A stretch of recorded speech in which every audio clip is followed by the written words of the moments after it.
piece of 2-inch natural bluestone. I can adjust my height on this little table here. I crank it down and steady pressure down. It's amazing how that can split your product.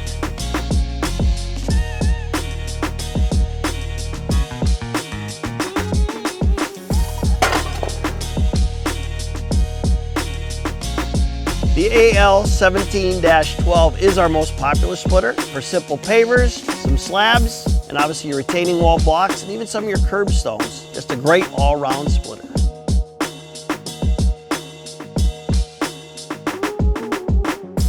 You can sign up for our tip of the week here, or you can watch more of our videos here. You can subscribe to our YouTube channel here, and make sure you shop our products at pavetool.com. If you're located in Canada, you can shop at pavetool.ca. Have a great weekend. Thanks for watching. Looking forward to seeing you next Friday.